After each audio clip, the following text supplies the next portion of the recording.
Hello everybody, welcome to the Wonky Angle, where I talk about electronic music, both new and old.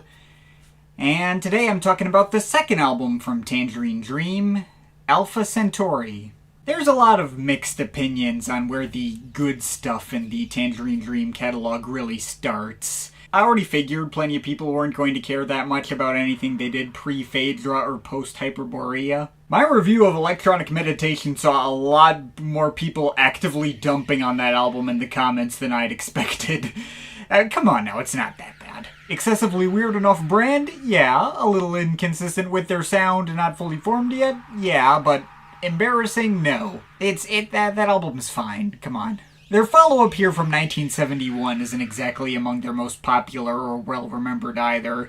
But I'll say this, it's definitely their first big step towards the sound you'd more readily expect from them, and I think is at least more fondly remembered than the debut is. With Konrad Schnitzler and Klaus Schulze already broken off the band by the time Electronic Meditation released, Edgar Früze had to rebuild the band from scratch.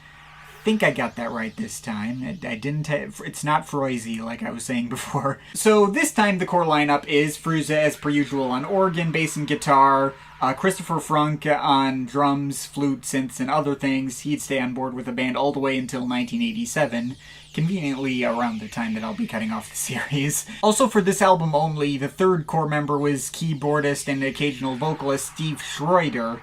He made a small appearance on their next album, but disappeared for pretty much the rest of their history.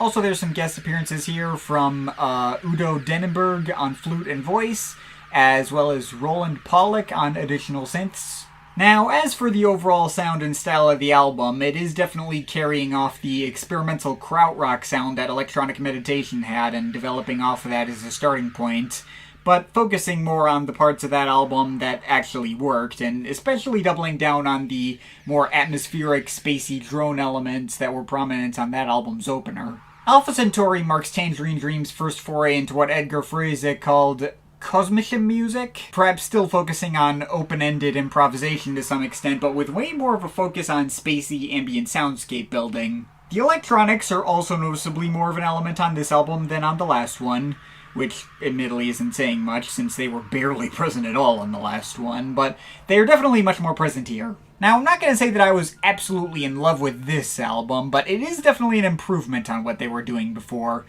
It does have this sort of imposing and somewhat monolithic drone approach, similar to what Klaus Schulze did with his debut album Irrlicht a year later, especially thanks to its focus on organs.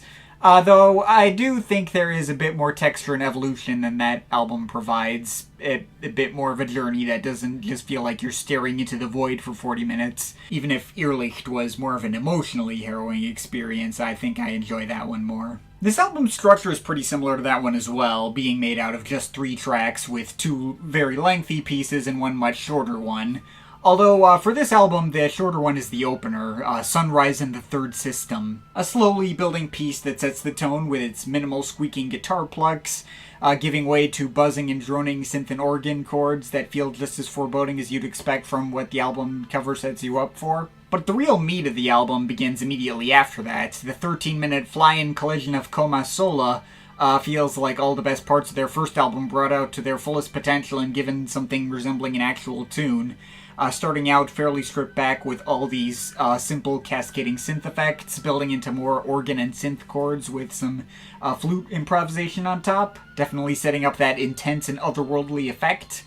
Bringing in even more of the strange experimental synth effects to really intensify both the spacey science fiction atmosphere, but also the heaviness of the whole composition as well. And that's not even to get into when Chris Franke's drumming finally shows up for the last 5 minutes or so, really giving the whole piece a lot more crashing forward momentum. It's a lot of fun! It's really effective at the sound it's going for, and gets especially epic by the end. I don't have much to complain about, probably my favorite of the 3 tracks on display here. But perhaps arguably the bigger story is the second side of the album, which is entirely taken up by 1 track, the 22-minute title track. This seems to be most commonly marked as the fan favorite, and I can certainly see why. It's the most sprawling ambient track that really best evokes the vastness of space.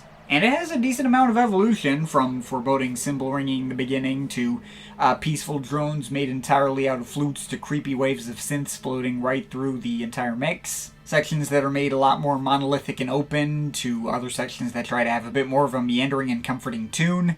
Sections that are lighter, sections that are darker, parts that have more melody, and other parts that are more chaotic and dissonant, all blending together in a single formless blur. Well, I guess the outro doesn't really blend with the rest. Around the 18-minute mark, there's this German spoken word passage that comes in a little out of nowhere, which does actually sound like it's kind of being broadcast over like a radio, over the ones that the Apollo 11 astronauts were used to communicate, which I guess is kind of cool. But it does pretty consistently throw me off a little bit. And then the last part also features all this wordless vocal harmonizing going up next to all the organs. I mean, the whole track is very neat and is certainly able to pin down its specific atmosphere well, but it does kind of meander on a little bit. I did prefer the more epic build-up that the previous track provided. But that's everything on Alpha Centauri. Not a lot to this album, really. Minor spoilers, I suspect it's going to be a bit of a running theme that the individual reviews in this series are going to be noticeably shorter than the usual for me on average.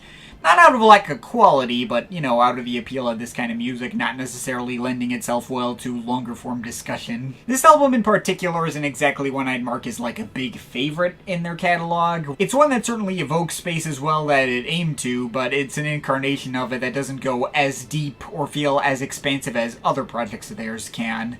I feel like their next two albums especially improved upon the ideas that this album sets down.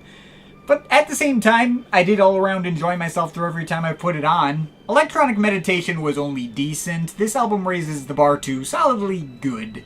It's the first one to really set the stage for what this band was all about, and shows them hitting on what some of their biggest strengths were. I would definitely get it if this project was too monolithic or too primitive sounding for some people's liking. I mean, other albums of theirs could sound like they were like hitting upon the future of music at the time, and we are definitely not at that point yet. If this was meant as like a science fiction concept, it's one that feels rather dated and low budget. But that comparatively more lo-fi sound certainly has its own charm that I can see working with people as well. I don't know. I mean, again, greater things are still obviously yet to come, but this is definitely a nice deeper cut in their catalog that might be worth pulling up every now and then. I'll give it a solid 7 out of 10. But of course, this is just my opinion. You can feel free to disagree with it, but I'd like to hear your thoughts, so leave the comments in the comment thing down there. Shout out to my Patreon supporters. There are some people. You want to add yourself to that list. Link to my Patreon is in the description. But yeah, that's pretty much it. That's all for today. See you next time.